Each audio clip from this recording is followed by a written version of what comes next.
What's going on, everybody? Welcome to another episode of Social MediaPreneurs. Today, I have a special treat for you guys. I got none other than the Jeet Banerjee on our episode today, and he has been featured in Tedx Talks. He's been featured on Forbes and the Huffington Post, and he has a profile called the Income Incubator. Check it out on Instagram. That has over 227,000 followers, and he has truly mastered taking online businesses and making them successful, starting at the age of 17, and over the past 9 years generate over 8 figures. So definitely get your notepads ready, because he dropped some value bombs on the interview today. What's going on, ladies and gentlemen? We have a special treat today. We got none other than Jeet Banerjee, founder of the Income Incubator on Instagram. How you doing today, brother?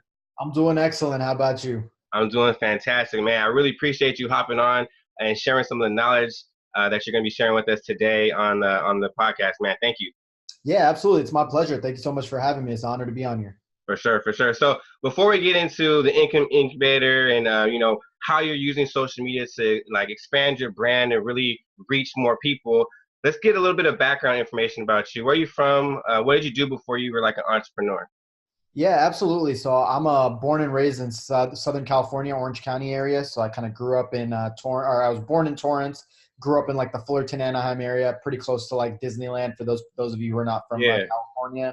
Yeah. And once I got a taste of that California life, I could never leave. So, I've just kind of stuck around. And my first taste of entrepreneurship, or what I kind of did before entrepreneurship, was so pretty much, up until 15, I was just kind of like a regular kid, pretty rebellious, always getting in trouble, barely, passing classes, just kind of, causing a ruckus everywhere I went. And so, my parents eventually got sick of it.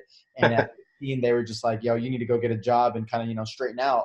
And so they were like, they'll pay for my food and my clothes and shelter and the basic necessities, but they're like, going out or video games or any of that fun stuff, that's on you. So being any 15-year-old that's told to go get a job, I was pretty, pissed off and frustrated. I went and I just started applying for random jobs that I could do after school. So so between the ages of 15 to 17, I had about 12 different jobs. Wow. And the same thing kept happening was either I would quit or I'd get fired from every single job that I took on. It'd be like a month or two and something would happen and boom, on to the next one, right?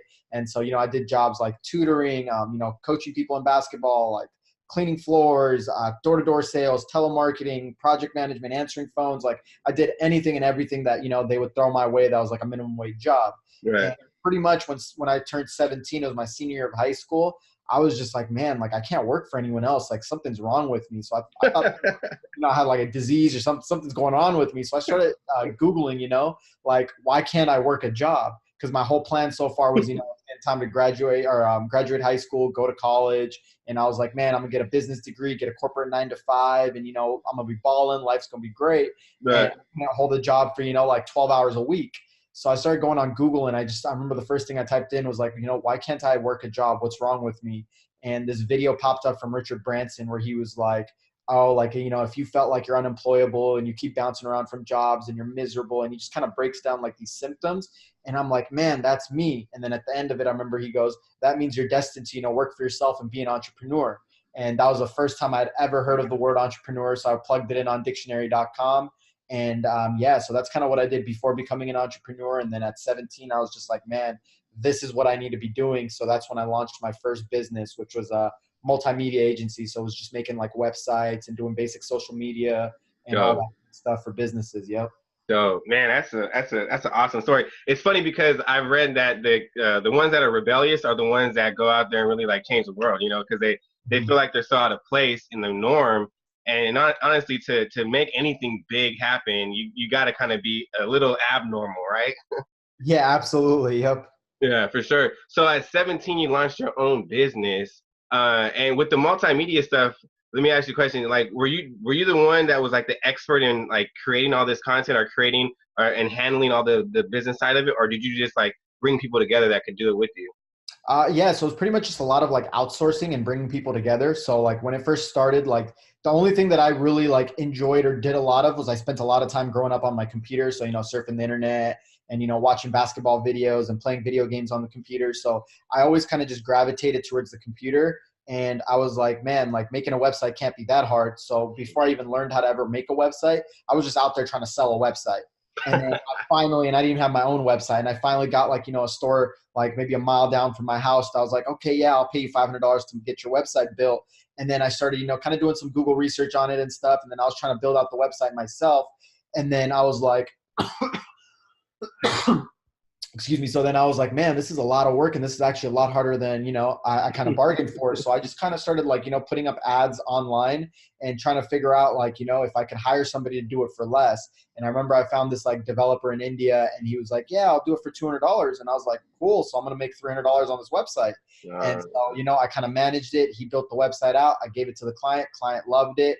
And then that's when I kind of started identifying like this gap in the market where all the businesses that were, in the United States for that same website, they'd be charging $5 to $10 grand. Right. And the people in like India, Philippines, Pakistan, all these other countries that were outsourcing it would charge like $100 to $300 for it.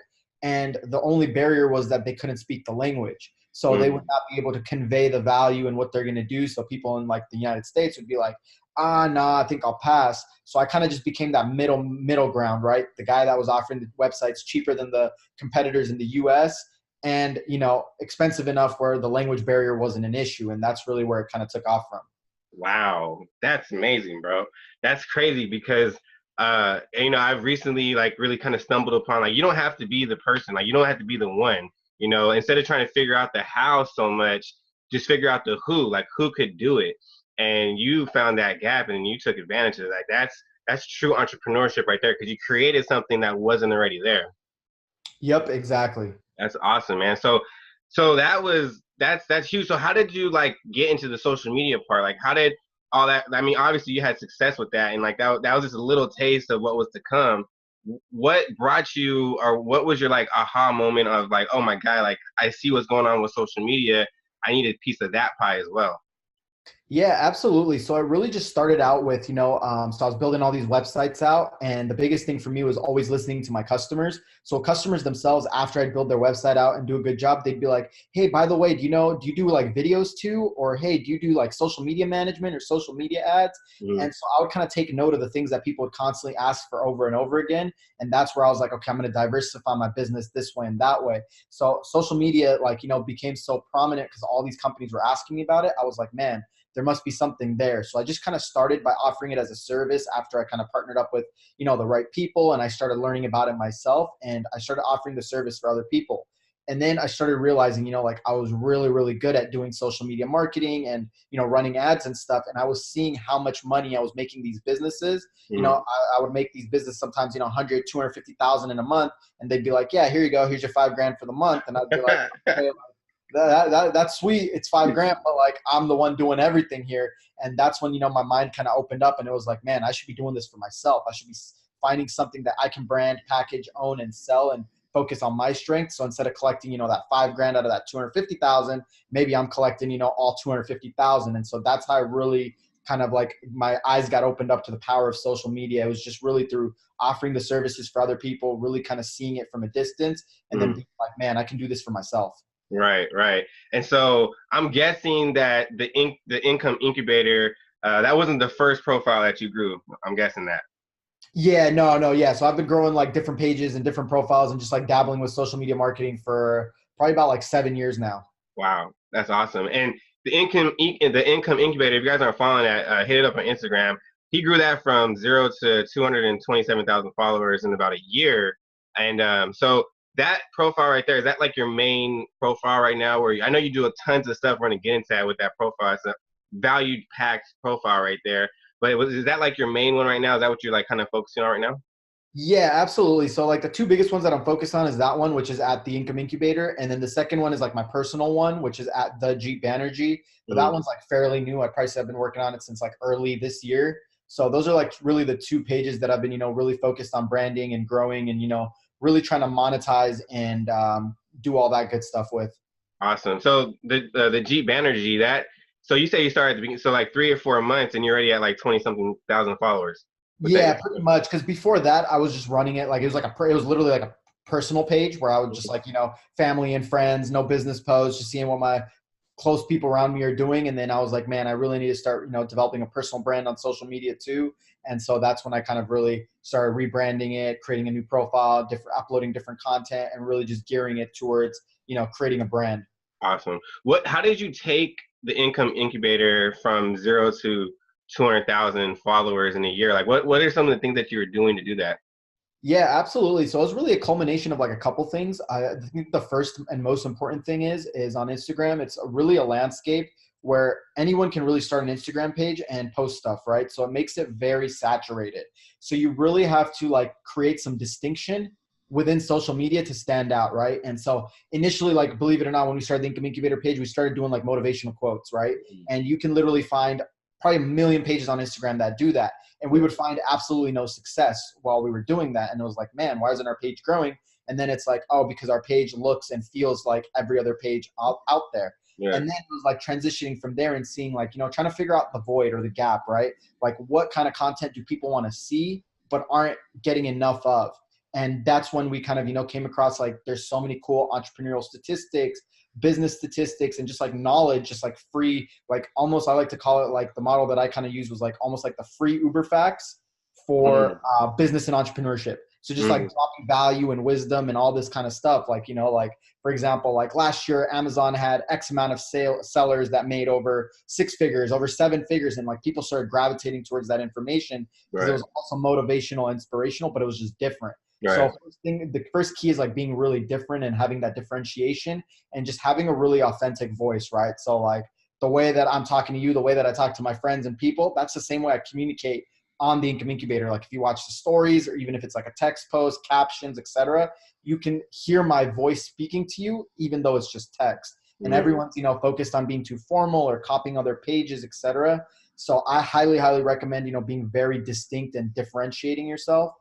That was the first thing. And then the second thing was really just positioning myself with the right people in the space. So there's a lot of other Instagram influencers out there. So like, collaborating with them, doing shout out for shout outs and, cross promoting and all that stuff is great, but you just have to make sure you're doing it with the right people. Because if you advertise yourself with, or if you associate yourself with one bad egg, then you become the bad egg by association. Right. So that's like a really, really key thing that a lot of people kind of, mess up early on is they'll try to collaborate with everyone. And then one of those eggs will end up being bad. And as a result, it'll spoil the entire batch.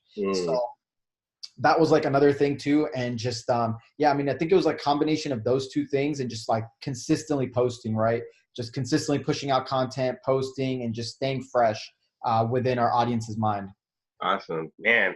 I like how you said, like, where's the gap? Like, I know a lot of times people try to find out, like, how can I make money? How can I make money? And it's like, in reality, it's like, what problem can you solve? Like, what is missing? What can you bring to the marketplace, or what value are you bringing to fill that little gap? And so that was key that you said that, because it's like you notice, like, because I did motivational quotes before too, and I was like, I'm not growing, and I was realizing there's like so many out there, and that's key that you said that, because I think a lot of people make a mistake at that, and they don't find like a place to really own real estate and bring value, or something really wasn't there before.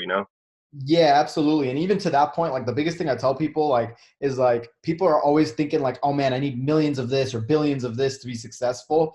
And like, like I remember we were just having like a talk with my team a couple of days ago, and we were talking about, growing the Income Incubator because it is an academy and we charge for it. And they were thinking super broad. And I was like, look, like, we're charging close to $1,000 for entry.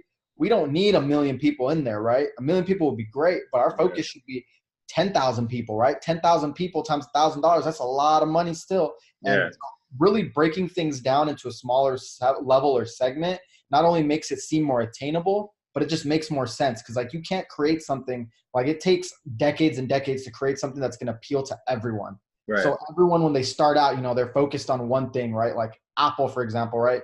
They've been doing it for 40, 50 years now, maybe. And they started off as like, like an operating system. Right. And then slowly over time, they kind of grew their market. But when they started out as an operating system, maybe only like 100,000 people in the world really gave a damn about what they were doing. Right. Nobody else cared about them. And eventually they kind of like, divested and became this massive brand. So that's why I tell people always is like have focus when you're starting out. Wow. That's key, man. That's big value drop right there, man. Thank you.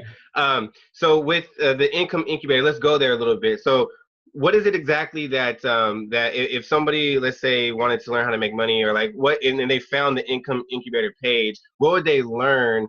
And then also, like, if somebody wanted to find out more information or actually like dive into the programs that you're actually training people on, how could they do that? Yeah, absolutely. So to answer the first question, pretty much what we share on the Income Incubator is it's just like a ton of value when it comes to starting and running and owning an online business, right? So we share pretty much, different tidbits of inspiration, motivation, knowledge, experience, news, just like all the stuff that kind of goes with an online business and the things that kind of come up on our radar. We'll kind of share, whether it's our opinions or perspectives or just content that's curated around that. And when it comes to the Income Incubator, pretty much what it is that over the last 9 years of being an entrepreneur, I've started over like 15 different businesses, some of which Wow. have been very successful, some of which have failed, 2 companies which I sold. And so what I pretty much did with the Income Incubator is I put together 8 of the business models that I had the most success with and have generated over 8 figures in revenue with in the last 9 years. And Wow. I pretty much break them all down and I teach students how to do all of those businesses. And with the model, it's very simple. Like once students come in, they get lifetime access to all the courses and all future courses. So like, for example, we had 7 courses and now we just added the 8th one, which is drop shipping. And so students, it's almost like, I like to call it like, when you go to college or something and Yeah. like, let's say you go to USC, you're like a Trojan for life. It's like join the Income Incubator, you are part of the family for life. Like once you're in, you're in. And, we've got a community of like 800 plus students that are constantly helping each other, networking, partnering, all this good stuff. And, just me coming in there mentoring. I've got a team of other students that I've helped become very successful before the academy was an academy that are mentoring. So it's just basically like this like collaborative like platform for people to, that are really serious about starting an online business to get to that next level. Wow. So, okay. So, how can someone get a part of that? How can someone join the Incubator community? Yeah, absolutely. So right now, I think we've got about 200 spots left before we're going to close it down for a little while and just really focus on the success of the current students. So to do that and to lock in a spot, you could pretty much just go to our website, which is theincomeincubator.com, and just sign up there. Awesome. Damn, that's some good stuff right there. Anybody obviously who's trying to run an online business or start an online business, you just heard it from the man. He's taking the best stuff that he's done over the past 9 years and really break it down to show you guys how to become successful with that. And that's amazing because running it to 8 figures in that time, that's pretty substantial, man. And I know that you're featured on TEDx Talk, right? Yeah, yeah. So I did a TEDx talk, man, what has it been, like 6 years now, actually, yeah. Wow, awesome. Is that on YouTube? Someone YouTube that? Yeah, yeah. So if you go on YouTube and you just type in Jeet Banerjee TEDx, it should be the first video that pops up. So anybody can watch it. It's 10 minutes and it's just, I did a case study trying to figure out when the right time to pursue your dreams are in life. So it's Oh. pretty cool, the results. Yeah. Without spoiling it, it's pretty cool. Yeah, I was gonna say leave that cliffhanger right there. What is the year? What is the case studies, huh? That's awesome. So being that you've launched so many businesses and you've obviously seen success in a lot of them and you've seen failures in some of them, what's one like key lesson that you learned that maybe if somebody wanted to maybe not avoid it because obviously learning in failure is awesome, but what's one thing with like social media specifically? Would you say try to avoid doing this early on because of what it can result in? Like, what's this one lesson with what they're what they should try to avoid? Yeah, absolutely. So one big lesson, that's a good question. So I think one big lesson when it comes to like social media or just starting out a business or things like that, that people should really try and avoid is really try avoiding getting advice from unqualified people, right? So the biggest thing is like, everyone's out there like, oh, anytime someone says something, they want to open up their ears and listen, right? And I've Mm-hmm. always been the type where like, absolutely, that's a great idea and take it with a grain of salt. But I feel like too many unqualified people out there give qualified people advice about entrepreneurship or businesses. And like the biggest example I use is when I was in college. So I went to college for 2 years before dropping out, and I had this professor who was teaching entrepreneurship 101, right? And the first day, he came to class and he's like, hey, has anyone ever started a business before? I was like, yeah, like I'm working on a startup company right now, I'm probably going to drop out soon, blah blah. And he was like, hey, let me see you after class. So he asked me all about my startup company, all this kind of stuff. And then he was just like, hey man, I'm going to be honest with you. I don't think starting a startup company where you're at right now is the best best thing to do. I think you should graduate from college and work a job for 5 years. And then when you have some experience, you should do it. And I was just like straight up with him, right? I was like, have you ever started a business before? And he's like, no, but like I've studied everything about it, blah, blah, blah. And then I was like, oh, great. And how much you get? Like, what is like your salary as like an entrepreneurship professor, right? He was like super hesitant in the beginning. And he's like, like with bonuses and stuff, it's around 75,000. And I was like, well, sir, I made $125,000 last year with my business. So how are you telling me what I should be doing with my business, right? And so like that was like my biggest example. And that was the point where I knew I never wanted to be in college again, because it's like someone's trying to teach me about entrepreneurship that's A, has never done entrepreneurship, and B, has no idea what they're talking about, right? And the biggest thing that stalls people is like, whether it's even friends, sometimes family members, etc. They see like you trying to do something. They've never walked a day in your life and they've never been an entrepreneur, but they're going to give you all this advice about entrepreneurship, how you should do it, where you should go. And it's like, man, how can I listen to someone that's never done it before? So the biggest thing I tell people is like, find mentors or find people that are doing exactly the shit that you want to be doing right now, and listen to them, because they're giving you firsthand examples and real value versus like, your friend that's working at McDonald's. He's just saying whatever the hell he wants to tell you. Like, it's not relevant and there's no substance and credibility behind it. Right. And so that's the biggest advice I could tell people, because like, if I listened to all the voices that were in my head when I was like 17, 18, 19, I wouldn't be here today. I'd probably be working some 9 to 5 I hate. So that's how I break it down for people. Man, if you guys did not catch that right there is like, if all you heard was that part of this episode, that's all you needed to hear. Like, stop listening to people who haven't done what you want to do or don't have the lifestyle that you want, right? That's fire, man. Take notes, people. Take notes for sure. So just to wrap it up, again, I really appreciate you hopping on, man. Like, you really brought some fire today. I love the energy. I love the value, the knowledge that you bring to the table. If somebody is just starting out, let's say, kind of like you saw the video, Richard Branson, and it really spoke to you, right? Like, if somebody had that aha moment, like, man, you know what? I hate my job. I can't do this no more. I really see people having success, and I want to make it in entrepreneurship, and I want to use social media as well, right? Like, what's one like key advice you would give them, brand new person starting out, to become successful, or at least to start their journey in the right way on entrepreneurship and using social media and really being in that space? Yeah, absolutely. So I pretty much give them 2 pieces of advice, and I think they both go like parallel with each other. I think the first thing is you really have to invest in yourself. So whether it's, getting educated, learning, sometimes I even recommend stuff like meditating, just cleaning up your mind and just creating, like, the mindset is everything, right? The mindset and what you put in your brain is everything when you're starting out. And I tell people all the time is like, if you don't believe you're winning up here, then you're never going to win out on the floor, right?